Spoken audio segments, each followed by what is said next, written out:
Ahora hablemos un poco de enfermedades infecciosas gastrointestinales, sobre todo de la parte que es diarrea aguda infecciosa. Dice, ¿qué significa diarrea aguda infecciosa? Porque no toda diarrea significa que sea infecciosa, ¿no?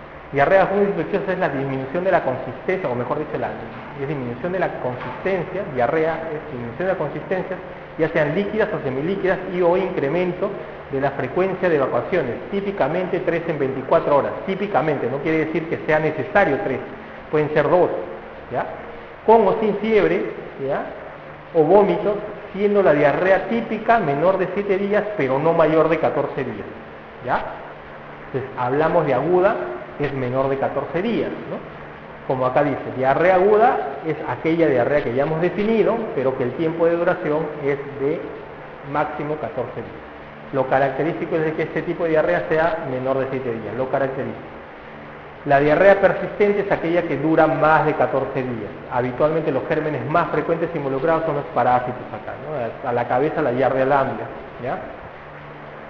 Diarrea crónica son aquellas que sobrepasan los 30 días, ¿no? Llamamos una diarrea crónica aquella diarrea que dura más de 30 días. Ahora, tipos o gérmenes que nos producen, en este caso, diarrea aguda infecciosa, tenemos varios tipos. Los catalogamos con enfermedades o infecciones virales, ¿no? En este caso a la cabeza, los virus. 70% aproximadamente de todas las diarreas agudas son producidas por virus. Y los dos primeros son los más frecuentes, el rotavirus y el norovirus, ¿ya? Habitualmente el rotavirus y el norovirus son mucho más frecuentes en menores de un año. Lo catalogan en menores de 2 años, pero la mayor frecuencia es en menores de un año. También pueden encontrar adenovirus, calicivirus, ascovirus, enterovirus y todo esa cantidad de virus, ¿no? Otro porcentaje se lleva a los protozoarios. Ahí está la diarrea lambda, la entamoeba estolítica, aquellos que, por ejemplo, personas que se van a trabajar, algunos de ustedes se podría ir a trabajar, no sé, a Piura, a Tumbes, acuérdense que ahí hay mucho de esto, ¿ya? Es bastante frecuente que encuentren entamoeba estolítica, ¿ya? No se olviden de la zona, es bastante frecuente. Histoporidium, sobre todo en aquellos niños inmunosuprimidos. Dentro de las bacterianas, que más o menos da un rango de 10 a 20%, tenemos a la cabeza el Campylobacter. Acuérdense que el Campylobacter es el más frecuente en nuestro medio en menores de un año, ¿ya? También tienen Salmonella, E. coli, Shigella, ¿no? Yersinia y otros tipos de E. coli, ¿no? Y dentro de los helmintos, los estrongiloides estercorales. Lo que le mencionaba, en nuestro medio el agente etiológico más frecuente. Dentro de los virales, igual que en todos, rotavirus. Incluso hay algunos estudios que se han hecho en la Universidad Cayetano que hablan más o menos que el norovirus en zonas de Lima Norte ha encontrado más o menos un 40-45% de norovirus, bastante alto, ¿ya? Es un estudio que se ha hecho el año pasado, ¿ya? Las características del rotavirus, ¿ya? Y dentro de las bacterias, el Campylobacter es el agente infeccioso más frecuente en nuestro medio, ojo, ¿ya? Ese es el Campylobacter. Y la Salmonella, que casi va de la mano con la Shigella, es el más frecuente después del año de edad, el más frecuente dentro de los gérmenes que produce diarrea aguda infecciosa de tipo bacteriano. Hablemos un poquito de qué tipos de diarrea de diarreas existen, ¿no? Existen dos tipos que se catalogan, ¿no? Las acuosas y las diarreas con sangre o inflamatorias. Dentro de las acuosas se dividen también en dos, ¿ya? Estas las catalogan como secretoras, ¿ya? Y dentro de las secretoras tenemos nosotros secretoras, y osmóticas, ¿ya? Son las dos dentro de las infecciones acuosas o de las diarreas de tipo acuoso. Dentro de las secretoras, a la cabeza, el vibrio cólera, ¿no? Ese es el agente infeccioso que te da. Ahorita dentro de un ratito vamos a hablar sobre la fisiopatología para poder diferenciarlas en cada una de ellas. El vibrio cólera es el más frecuente. Luego tenemos el E. coli enterotoxigénica, que es la que te da la característica diarrea del viajero. El vibrio, otros tipos de vibrios, ¿ya? Y la salmonela. Ustedes dirán, ¿qué hace la salmonela ahí haciendo una diarrea aguda secretora? Bueno, en un momento se los explico. Osmóticas, dentro de las osmóticas, a la cabeza están todos los virus y parásitos, ¿ya? El virus, adenovirus, rotavirus, norovirus, parásitos, diarrea lambda y todos los que están acá, laxantes, bacterias. algunas bacterias como por ejemplo la E. coli enteroagregativa. Aquellas que son inflamatorias se dividen en invasivas y no invasivas. Dentro de las invasivas son todas aquellas enterobacterias que producen lógicamente destrucción del enterocito, en la cual a la cabeza Shigella, la Salmonella, la E. coli enteroinvasiva, el Campylobacter y el Yersinia. Y las no invasivas, habitualmente la E. coli enterohemorrágicas, ¿ya? Sobre todo aquellas que producen el SHU, ¿ya? El Clostridium difficile, E. coli enteropatogénica. Entonces, hablemos un poquito sobre la fisiopatología. En este cuadro podemos hablar sobre la fisiopatología de cada una de las diarreas. Miren, si ustedes notan, esto es, ¿no?, el enterocito, habitualmente, ¿no?, el que viene acá, el borde en cepillo, ¿ya? Habitualmente viene la parte de las criptas, ¿no? Esta es la vellosidad, perdón, y cada una de estas es el enterocito. Esta parte, la parte de la mucosa es mucosa, ¿ya? Y esta microvellosidad lo que va a hacer tiene una característica, ¿no? En la parte apical, que es decir, en la borda del cepillo, va a ocurrir la absorción de los líquidos y nutrientes que habitualmente están en la luz intestinal. Y en la parte de las criptas ocurre la secreción.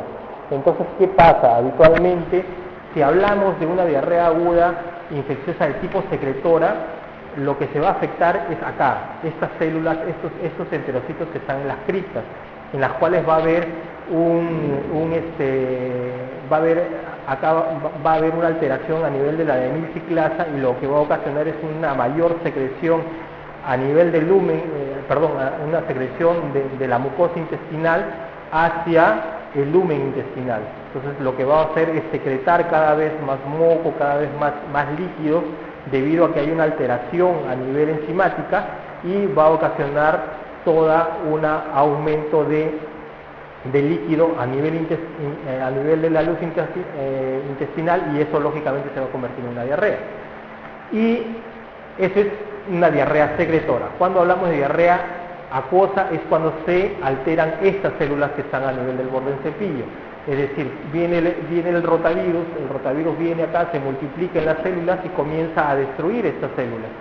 Una vez que comienza a destruir estas células, lo que va a ocasionar es que, al no haber la función de absorción que tiene estas células, entonces el líquido o el alimento que hay acá se va a seguir quedando en esta zona de la luz, y por lo tanto te da una diarrea, ¿no?, debido a la no absorción. O sea, y si tú le das a este niño, carbohidratos, por ejemplo leche, lo que vas a hacer es aumentar aún más el problema, porque no se va a absorber. Habitualmente los carbohidratos se absorben a este nivel, ¿ya? Entonces esa es la diarrea de tipo, ¿ya?, es la diarrea de tipo acuosa, ¿no?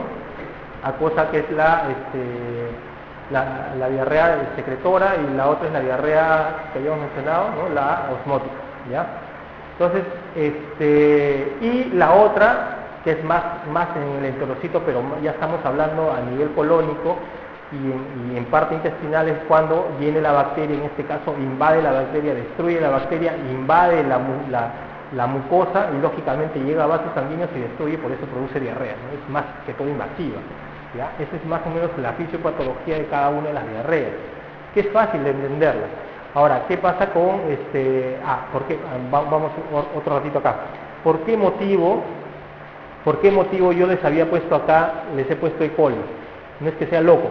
Lo que pasa es de que la Shigella habitualmente produce primero una diarrea secretora. ¿Por qué? Dentro del primer y segundo día, la Shigella te puede ocasionar diarrea secretora debido a que, ¿por qué? Porque emite toxinas muy parecidas, que se parecen al vibrio, y esta toxina, que es una enterotoxina, va a llegar al lugar, a los enterocitos a nivel de las criptas, y lo que va a ocasionar es una diarrea secretora. Pero es una diarrea, todavía la Shigella no ha invadido, o no ha habido la invasión total como para poder comenzar a darte desde el primer día, darte una diarrea inflamatoria o con sangre. Es por eso que a veces las reacciones inflamatorias a ustedes les pueden salir dentro, si es que va un niño a evaluarlos ustedes, o la mamá se los lleva, les toman ustedes la reacción inflamatoria dentro del primer día y les sale negativa. Y habitualmente el niño persiste con diarrea y a los 2 o 3 días le sale positivo. ¿Por qué? Es por esto. Ahí piensen en una Shigella. Otro que se comporta igualito es el Campylobacter. en el primer y segundo día también emiten toxinas, y lo que ocasiona es una diarrea secretoria al inicio, y luego del segundo día ya comienza a dar la diarrea típica con fiebre muy alta, ¿no? Y con un diarrea y moco y sangre, ¿no? Por ese motivo es que les ponía la shigella acá. Ahora hablemos un poco de la parte clínica de las diarreas, ¿no? Habitualmente estas diarreas de tipo disentéricas o diarreas invasivas y las secretoras, ¿no? Habitualmente las secretoras, como las de tipo fosa, se comportan muy parecido a esto. El comienzo, habitualmente puede haber pródromos, vómitos en dolor abdominal en las invasivas, ¿ya? Las diarreas líquidas no son tan abundantes, son en poca cantidad, pueden ser bastante frecuentes, pero en poca cantidad, a diferencia de las secretoras, que al inicio son muy abundantes, porque acá el problema está a nivel enzimático, que ya habíamos hablado, ¿no? El número de posiciones habíamos dicho que, ¿no?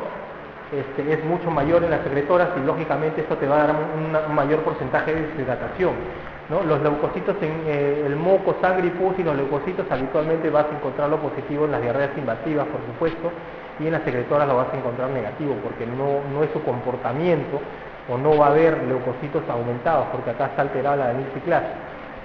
El pH en heces habitualmente es ácido en las invasivas, y el pH habitualmente, cuando piden ustedes un coprofuncional, la pueden distinguir. La respuesta a hidratación oral habitualmente es buena, ¿no? Es aceptable, y en las secretoras también es buena, ¿ya? Tras el reposo digestivo habitualmente cesa, a pesar del reposo persiste, porque el germen está, en este caso, la toxina está presente, y por lo tanto ocasiona la adenilciclasa sigue alterada, ¿ya?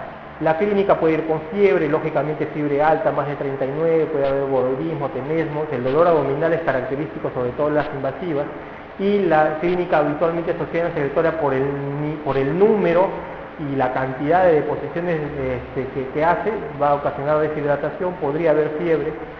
Es rarísimo que en la secretoria te vaya una sepsis o una intolerancia de los hidratos de carbono o sensibilidad a las proteínas, a diferencia de las invasivas.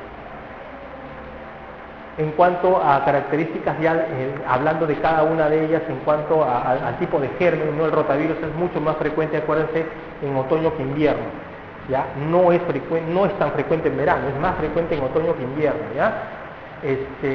Habitualmente inicia una vez que el niño se ha contaminado, tiene un periodo de incubación entre 24 y 72 horas, no inicia de inmediato, porque muchas veces la mamá te dice, ay, mi hijito ha estado en contacto con un niñito que está con diarrea, y justo te lo lleva a las pocas horas. Eso no, probablemente el germen o es germen, piensen, o es un germen, en estos casos cuando da a las pocas horas, o es una toxina, que es lo más frecuente, que eso es mucho más rápido una toxina, pero es difícil que el rotavirus se haga, porque tiene un periodo de incubación todavía de 24 a 72 horas.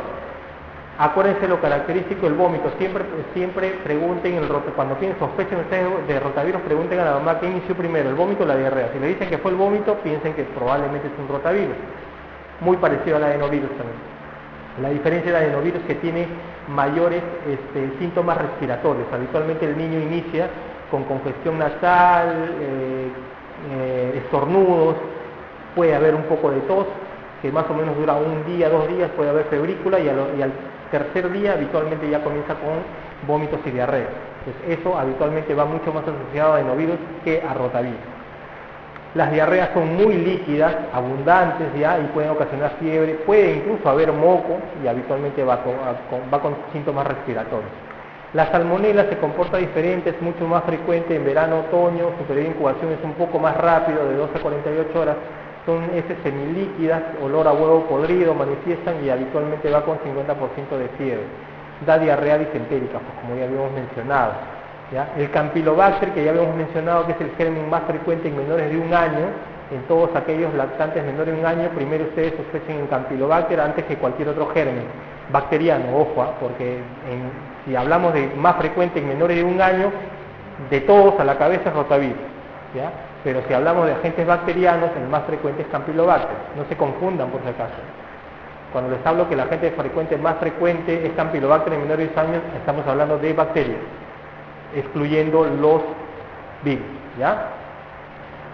tiene más o menos un periodo de incubación que va de 2 a 11 días, son deposiciones líquidas que son muy frecuentes, ya con moco, con sangre, puede haber habitualmente con bastante dolor abdominal, y la característica en Campylobacter que ustedes deben preguntar es que si hay crianza de aves, ¿ya? O si a veces la mamá dice, no, yo no crío nada, o pregunten, lo que ustedes tienen que preguntar, señor, en su casa vive cerca de un parque, hay palomas que se paran cerca no sé, del edificio o del lugar donde viven. Si hay esa asociación, entonces sospechen de que puede ser un Campylobacter, ¿ya? Es importante ese dato. Shigella habitualmente también es frecuente en verano, en otoño, ¿no? Su periodo de incubación es un poco más rápido que el Campylobacter, son deposiciones mucosanguinolentas, ¿ya? Con fiebre bien alta habitualmente. Ya habíamos mencionado que la Shigella inicialmente te puede dar una diarrea secretora y luego una diarrea disentérica.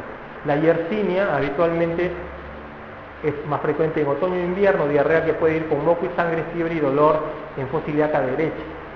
Una característica o algo que a veces se puede distinguirlos también, a veces ustedes, la Yersinia les puede dar una faringitis, por si acaso, ¿ya? Y va asociado casi siempre con diarrea. Cuando ustedes vean que sea una faringitis purulenta y asociado con diarrea, ustedes digan, no, pero eso puede ser un virus. No, ahí primero sospechen de Yersinia, porque si va con este tipo de lesiones en garganta pueden ir. No es frecuente, pero está descrito en la literatura, por si acaso, ¿ya? Giardia lamblia, habitualmente, que es un parásito, ¿no? Su periodo de incubación es mucho más de una a 4 semanas, frecuente en verano. Habitualmente se da en guarderías, son diarreas acuosas y que habitualmente pueden ser diarreas de tipo crónico, persistentes, ¿no? O a veces son diarreas que duran 2 días, calman 2 o 3 días, luego nuevamente viene con diarrea y así, ¿no? El niño viene con esa historia, ¿no? Produce dolor abdominal, ¿no? Entonces más o menos esa es la clínica para poder distinguirlas una de otras. Lo otro que quería es enseñarles la parte de las toxinas. Existen 3 tipos de toxinas que pueden ocasionarnos problemas a nosotros. En este caso, las enterotoxinas, las neurotoxinas y las citotoxinas. Los gérmenes que habitualmente, o las bacterias que nos producen este tipo de eventos, lógicamente nos van a dar problemas gastrointestinales y habitualmente están en los alimentos, ¿no? Las enterotoxinas son aquellas que no hay destrucción de las células, son las toxinas que entran y ocasionan un problema a nivel de la desintegrasa que ya habíamos mencionado. Va a dar una diarrea acuosa, ya de tipo secretora, no hay productos patológicos en las heces, es decir, los leucocitos son normales. Acá a la cabeza está el el Vibrio cólera y la E. coli enterotoxigénica que te da la diarrea por viajero. El Clostridium perfringens también te puede dar este tipo de diarrea. Las neurotoxinas son aquellas toxinas que son preformadas, que están en los alimentos. La clínica es muy rápida. Habitualmente estas neurotoxinas en menos de 2 o 3 horas les pueden dar clínica. Sobre todo, piénsenlo en aquellos niños que vienen con vómitos persistentes, incluso niños o adultos, ¿ya? Y los ejemplos típicos de estos es el Bacillus cereus, que es aquel germen que habitualmente ustedes lo van a encontrar dentro del arroz recalentado, ¿ya? O sea, todos aquellos niños pregunten a veces arroz chaufa, Bacillus cereus ustedes tienen que pensar. Y ese es el que les va a dar una neurotoxina y va a comenzar con vómitos y lógicamente también, de por sí, este mismo germen también tiene enterotoxinas y te va a dar diarrea. El Staphylococcus aureus, ¿ya? La toxina de Staphylococcus te puede dar una neurotoxina y te puede producir vómitos. Habitualmente esto va asociado con la clara de huevo, con crema chantilly, con pasteles, tortas, ese tipo de cosas. Habitualmente está asociado el Staphylococcus aureus. Otras toxinas son ya las citotoxinas, son aquellas que sí producen destrucción celular y aquellas que producen una diarrea disentérica. Ahí a la cabeza son todas estas bacterias, son las que producen citotoxinas, ¿no? Y van a producir destrucción celular, ¿ya?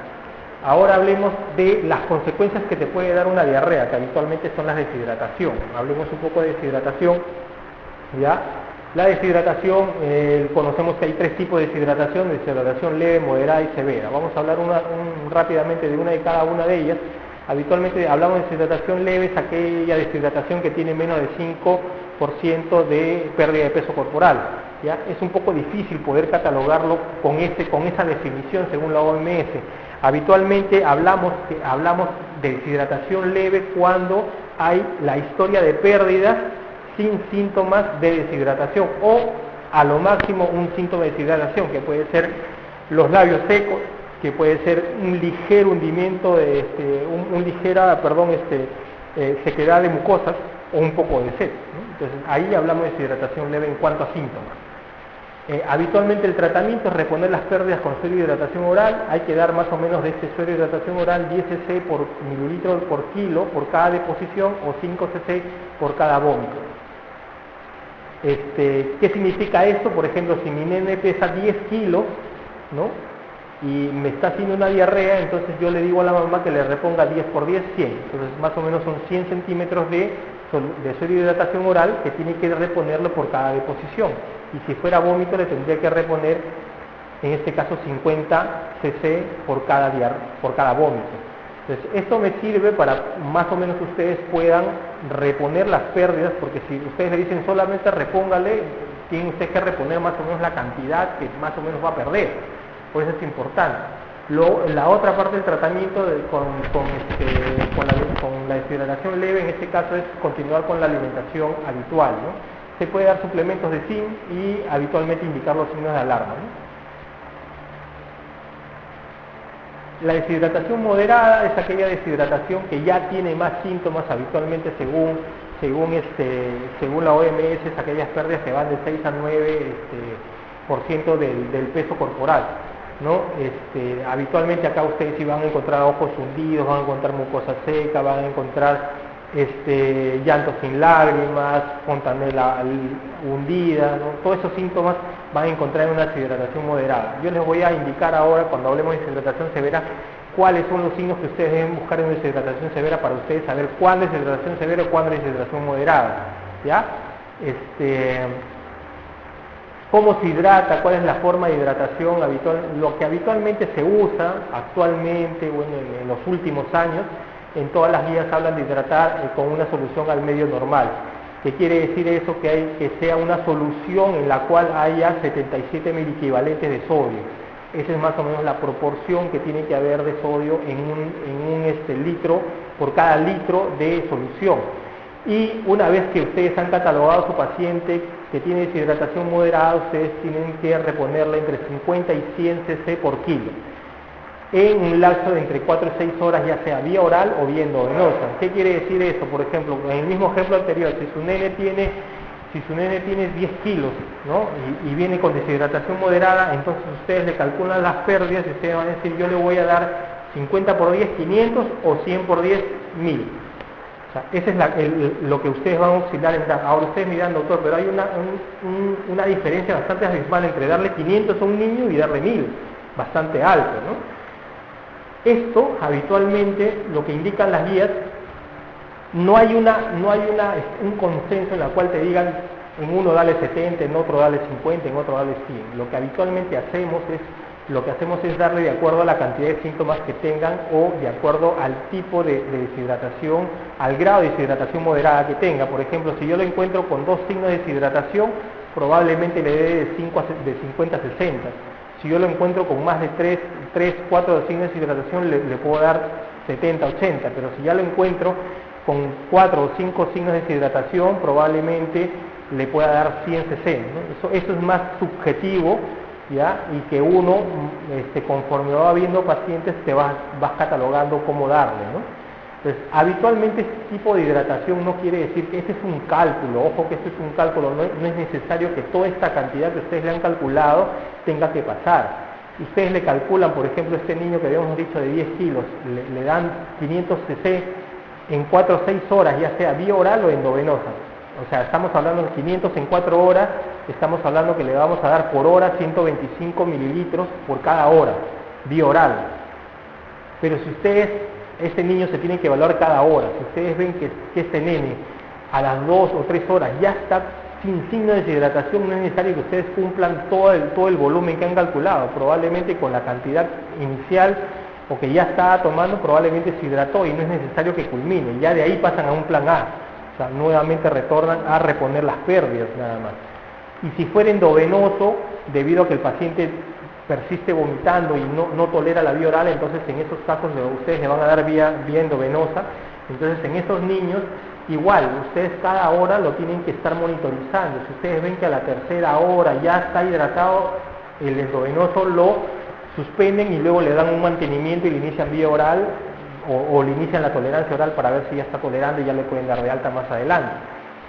Continuar con la alimentación precoz, ¿ya? Este es un niño, mira, si ves, a diferencia del anterior que les puse, ¿no? Este niño ya tiene ojos hundidos, mira, tiene una fase de deshidratado, ¿no? Sediento probablemente. Ahora, ¿en qué niños o en qué pacientes ustedes van a indicar un endovenoso que habíamos mencionado ahí? ¿En qué niños ustedes van a indicar? Uno de ellos, lógicamente, deshidratación severa o shock, de cajón tiene que ser endovenoso. Eso no puede ser vía oral. Aquel niño que tiene disminución o pérdida de nivel de conciencia, ¿ya? Aquel niño que viene con intolerancia oral, que vomita, no le van a aprobar vía oral. Aquel niño que viene con flujo diarreico muy alto, de más de 10 cc por kilo por hora, tiene que ir endovenoso.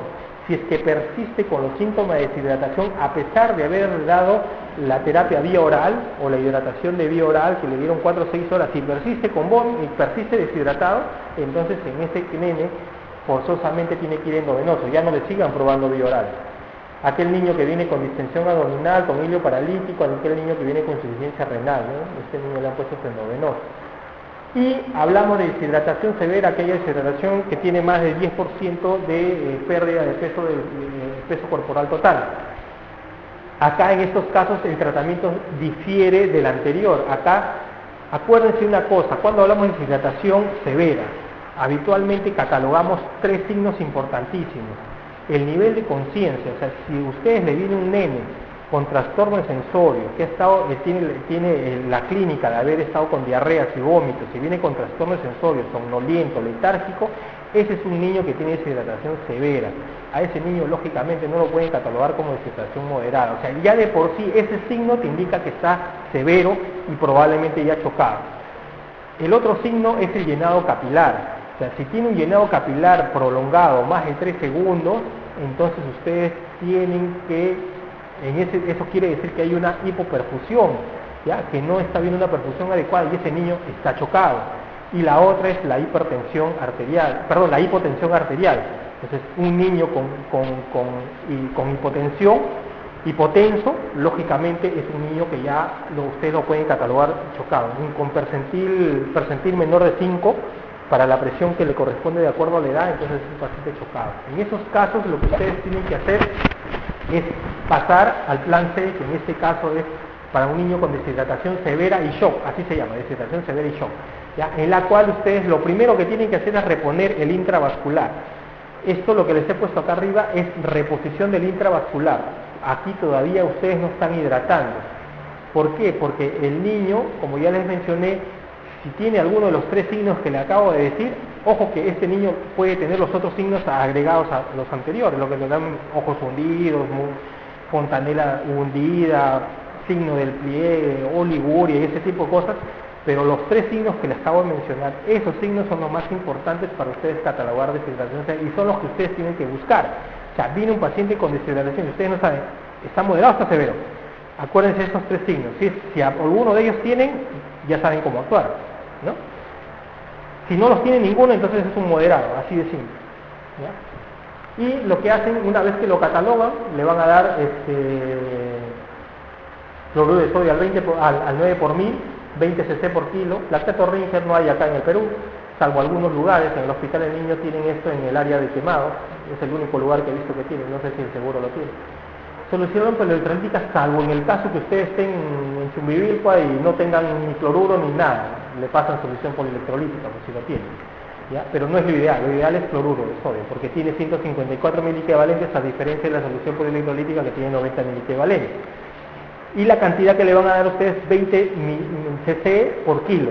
Si este nene de 10 kilos que viene con deshidratación severa, ¿cuánto le van a pasar? Le pasarían 200, ¿no? 200 en bolo. En 10 a 15 minutos pasan el bolo, ¿ya? Lo más pronto que puedan, y lo vuelven a reevaluar. Si el paciente restituyó los signos que les acabo de mencionar, es decir, restituyó su presión arterial, su llenado capilar mejoró, su sensorio mejoró y pasó de la letargia a la irritabilidad, entonces ya lo sacaron de shock. Si no mejora, vuelven a poner otro bolo, y si no mejora, vuelven a poner un tercer bolo. Si a pesar del tercer bolo no mejora, entonces en esos casos ya estamos hablando que este niño no solo está deshidratado o con shock, sino que este niño ya tiene un shock escéptico, ¿no? ¿Ya? Una vez que ya ustedes vieron que el sensorio mejoró, que la presión mejoró, que el llenado capilar mejoró, entonces ustedes lo que hacen ahí recién es hidratar. Ahí recién van a hidratar al paciente y le van a pasar una solución, igual que la anterior, una solución al medio normal con 77 mil equivalentes, y la cantidad que ustedes le van a dar es 100 mililitros por kilo de peso. Si este nene que pesaba 10 kilos, le van a pasar 1000 mililitros, ¿ya? ¿En cómo le van a pasar? El volumen total de esos 1000 mililitros, el 50% en una hora, el otro 25% en la segunda hora y el otro 25%. Es decir, que 500 mililitros le van a pasar en la primera hora, 250 en la segunda y 250 en la tercera. Ojo, nunca descuenten, porque muchos hacen esto. Ah, le pasé 200 para acá, porque le pasé 200, entonces a los 1000 le descuento y lo paso 800. No, porque ya les dije que esto es solamente reponer el intravascular, acá no están hidratando, ¿ya? Ustedes van a hidratar recién acá. Entonces, el volumen que les salga acá, ese es el volumen neto que les tienen que pasar, ¿ya? Ese es un nene con deshidratación severa, pues, ¿no? Trastorno sensorio, mira, los ojos súper hundidos a diferencia del anterior, ¿no? Así habitualmente vienen los hidratados severos. Ahora hablemos un poco de preguntas. El niño de 3 años de edad que desde hace 3 días presenta fiebre, deposiciones líquidas en un número de 4 a 6. Inicialmente sin moco, sin sangre, de escaso volumen. Posteriormente con moco, con sangre, acompañado del dolor abdominal. ¿El agente etiológico cuál es? ¿Cuál puede ser? Puede ser una shigella, por supuesto, ¿no? Lo que les acabo de mencionar, mira, lean bien la pregunta, dice 3 días, fiebre, deposiciones líquidas con 4 a 6, inicialmente sin moco, sin sangre, prácticamente se lo está diciendo. De escaso volumen, posteriormente moco, sangre, ¿ya? Acompañado de dolor abdominal, con fiebre.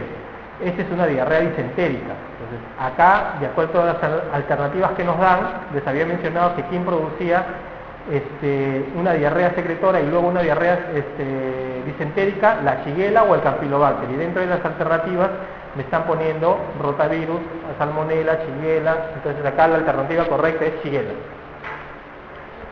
Otra pregunta, lactante nacido de 24 horas presenta 6 deposiciones líquidas, ¿ya? Lactante nacido de 24 horas, 6 deposiciones líquidas sin moco, sin sangre, se le encuentra sediento, pulso periférico normal y el resto sin alteraciones. ¿Cómo define el estado de hidratación? ¿Es una deshidratación moderada, es una deshidratación leve, es una deshidratación severa, es un shock hipovolémico o es normal? ¿Qué creen que está? ¿Cómo está ese niño?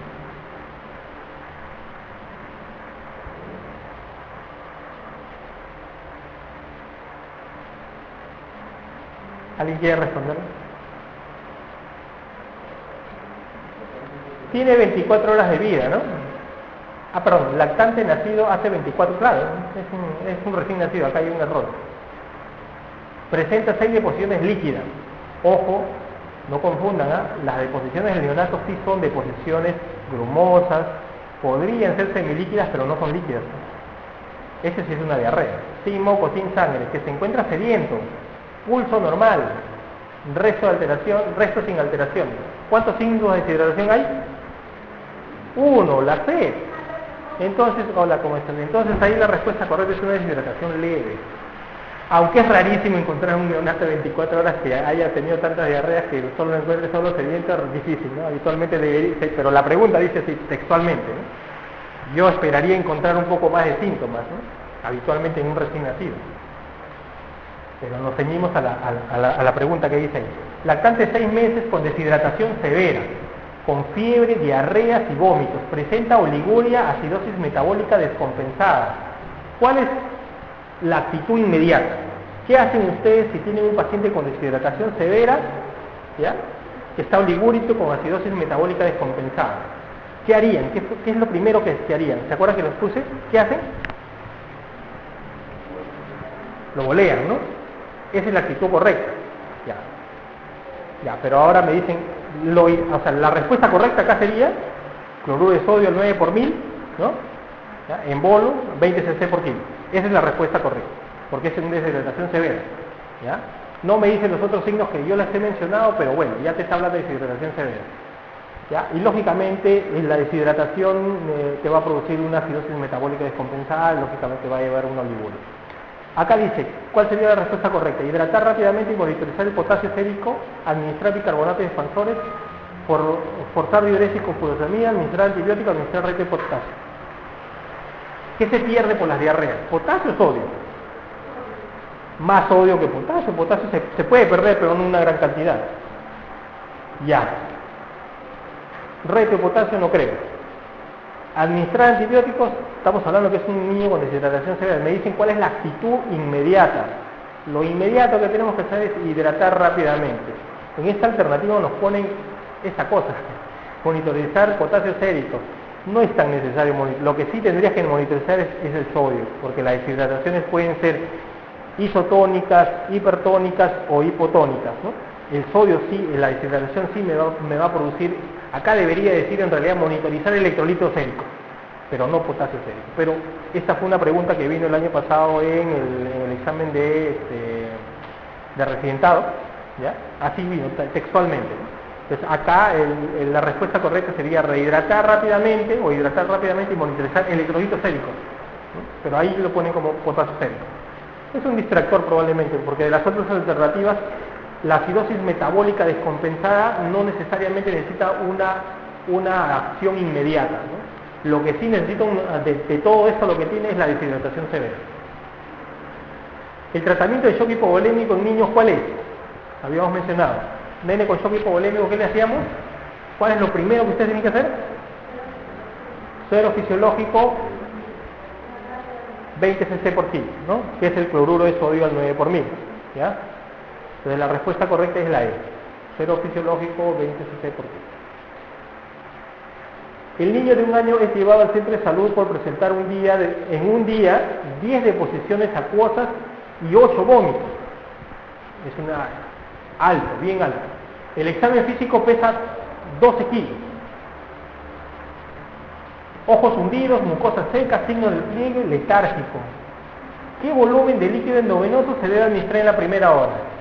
Para ver, ¿quién quiere resolver esta pregunta? Ya, lo primero, ¿qué tiene el niño? ¿Qué tipo de deshidratación tiene? Es una deshidratación severa, exacto, ya.